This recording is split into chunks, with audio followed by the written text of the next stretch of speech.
Welcome back, everybody. This is our discussion on leadership insights. We're talking about creating and developing trust after this new normal and the whole question of building the trust quotient, particularly from a Christian leadership point of view. It's great for me to be joined again in the second part by Tony Fitzgerald, based in Richmond, Virginia, and Keith du Plessis from Port Elizabeth. Great to have you both with me again. Thank you for being part of this discussion. We used in part one the reference of the data from the Edelman survey that's been going for about 20 years.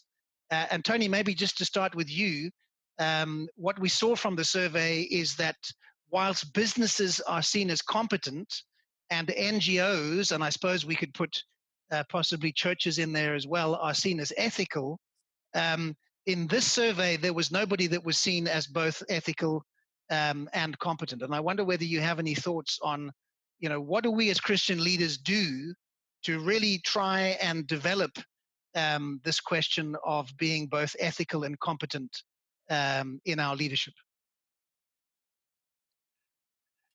Yeah, that's a great question, and that was one of the things in the survey that really stuck out to me, that no one's got both, really.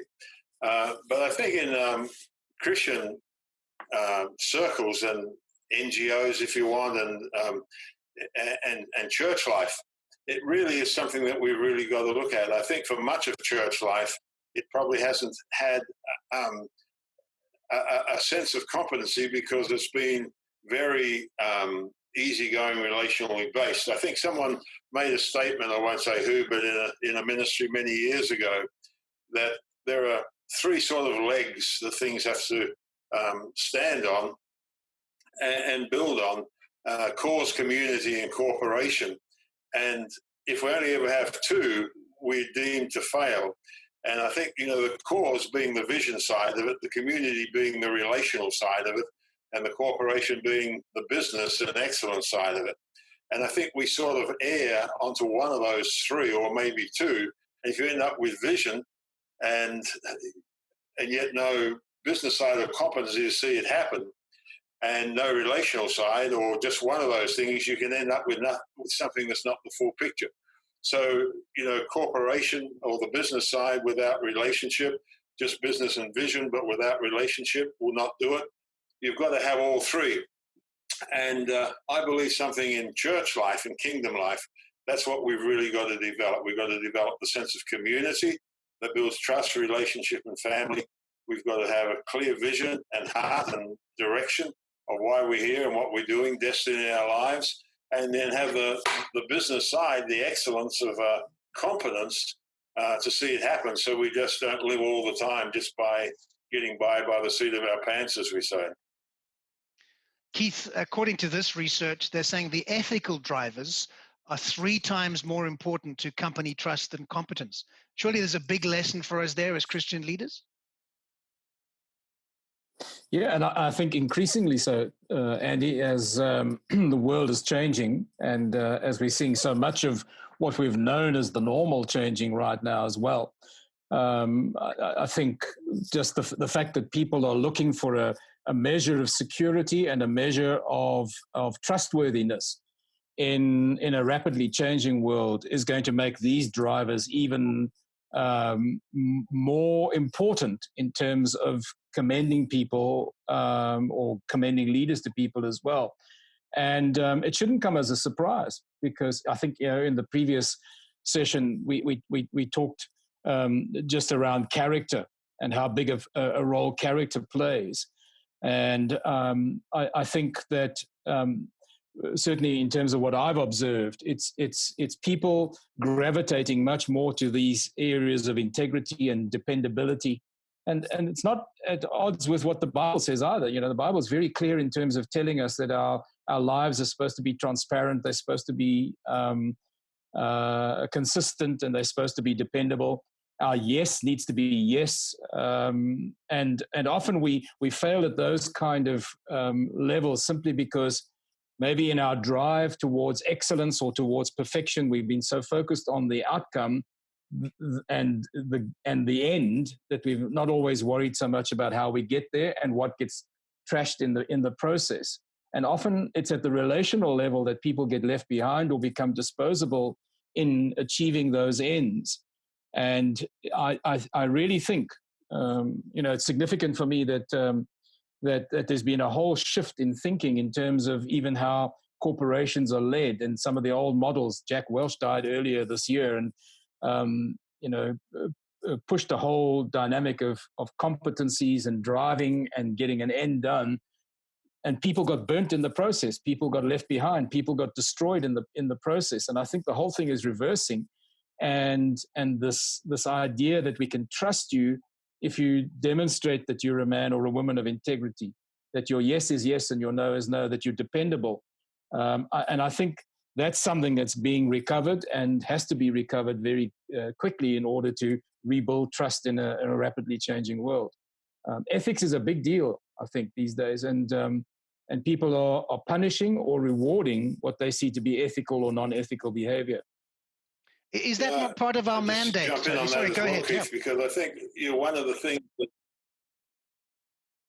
I think one of the things that's really hit me over my life in this kind of journey is how it shifted for the push towards success and what is really success.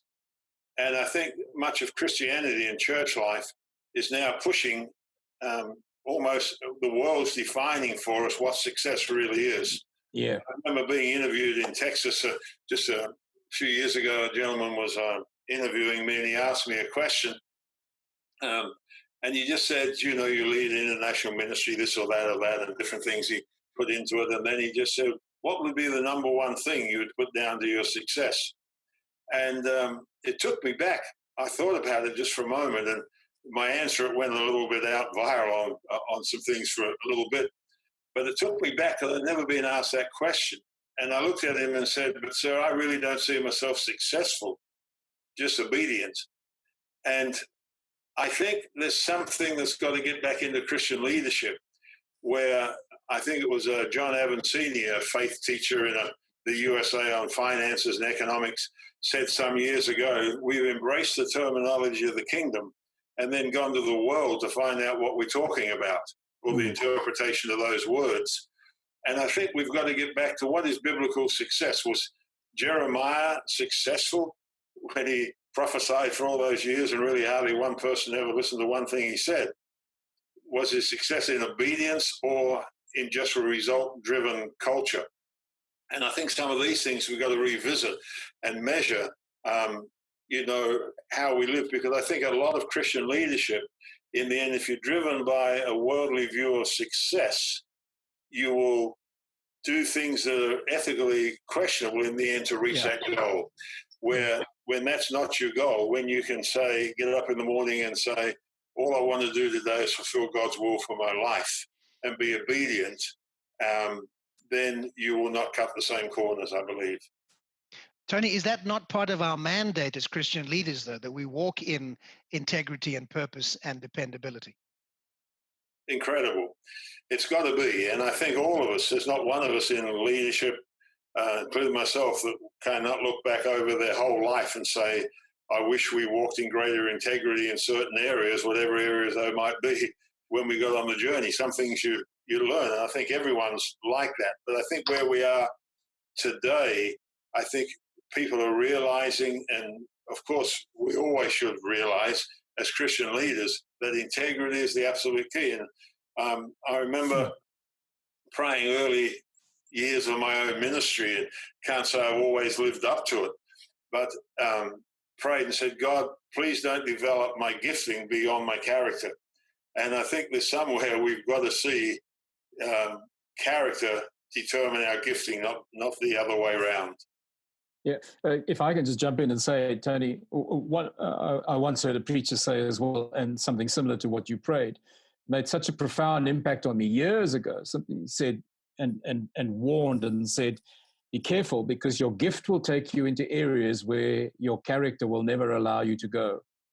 If gifting is all that it's about, and it's not anchored by a character and an integrity and a much deeper set of values in your life, you can have the most flamboyant gifting and so forth, and anointing, and you can end up in places where you wonder how you got there, because there wasn't this balancing of this checking voice, this character, this integrity, and the anchors that hold you together as a person in your character.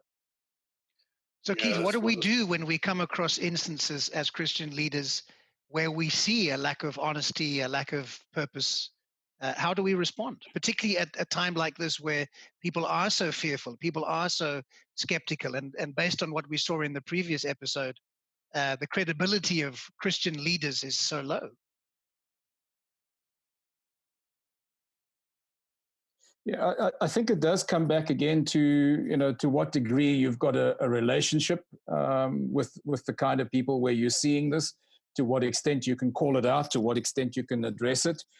I've tried to find, as I've lived my own life, Andy, in many ways, that's all I can take responsibility for. It's the only thing that I can really bishop, is to try and live my life according to how I understand the Word of God and what God's call on my life is, in terms of the values, the behaviors, the ethics that I pursue in my own life. I find it really interesting, as I've been around men and women who I look up to because of their integrity and their consistency of relationship. It's had a very positive spin-off on me. It's rubbed off on me, and it's caused me to be stretched in the way in which I want to live my life. And now I'm finding as well that as I walk out life with guys who relate in some measure to me, I hear them saying the same kind of thing. We're seeing that in you, and it inspires us now to start living our lives, or to make the corrections in our own life.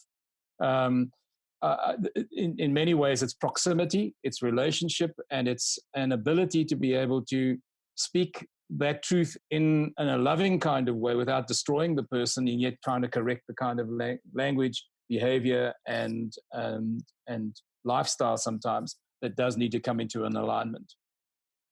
Yeah, I think there's a tremendous thing here, Andy, and what Keith's talking about, and it does come down to that word that we use a lot, of fatherhood.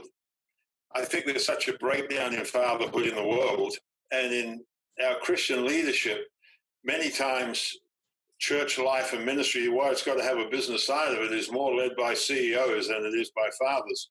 And why there's a big crossover in this, and these aren't absolute statements that I'm making now, but many times a CEO are using people so they can develop and increase and grow their goal and their vision.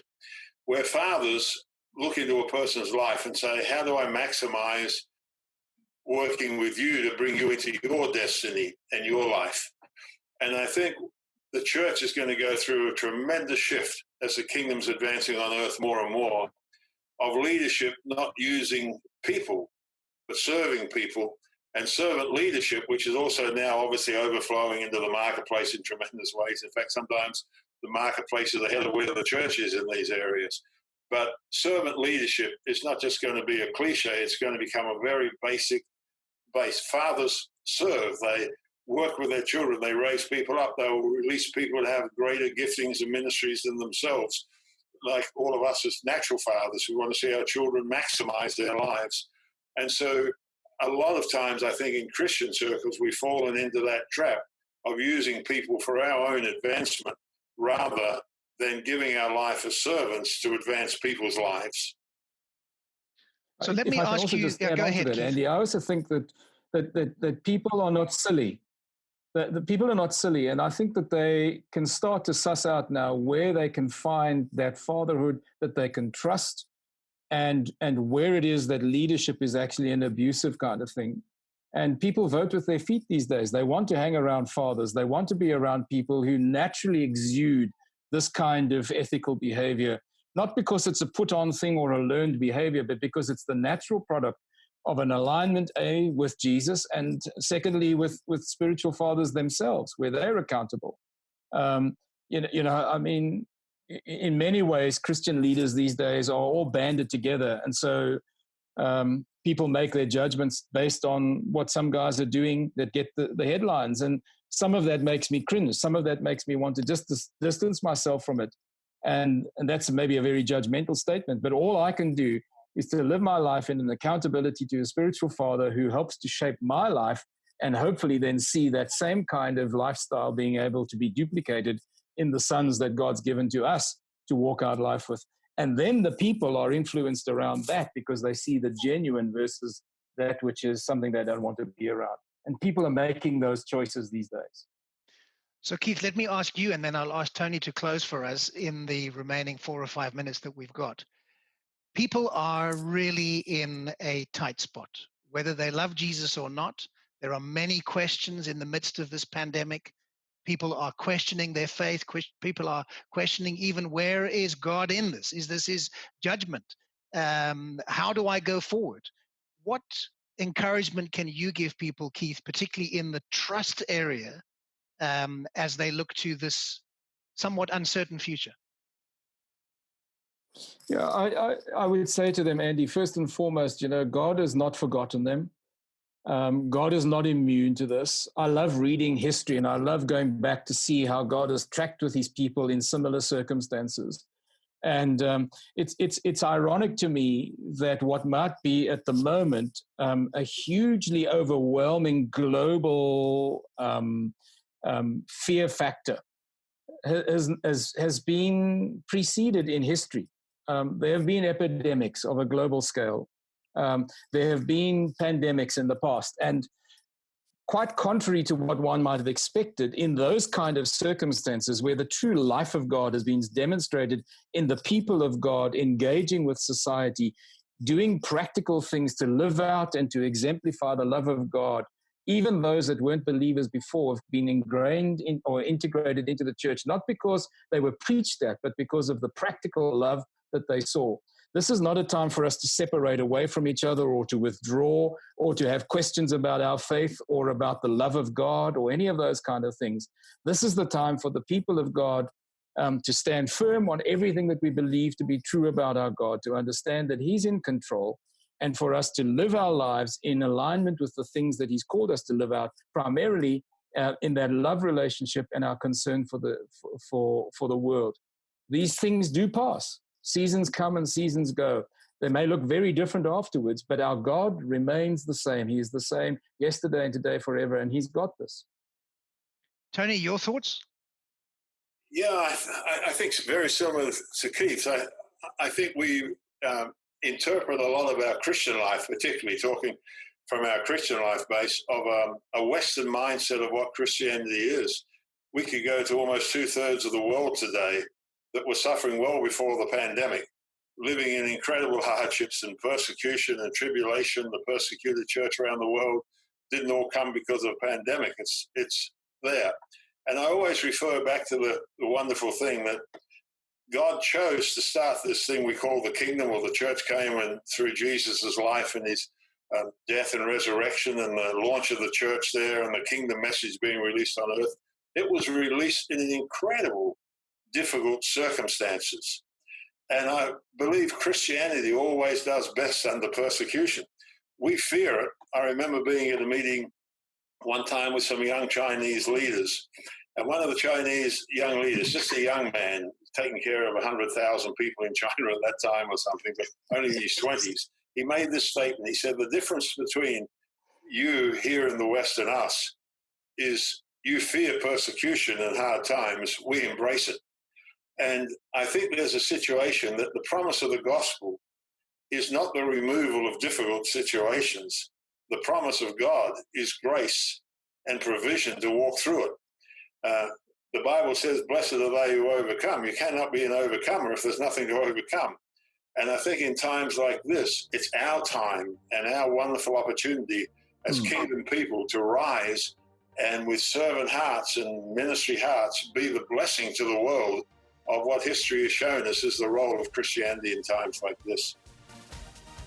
I really want to take this opportunity as we all sit in this sheltering in place, or lockdown as some people are calling it, that you took the time to talk to me about trust. Thank you so much for being part of this. And to all of you watching, we wish you well. Thank you so much. Bye-bye.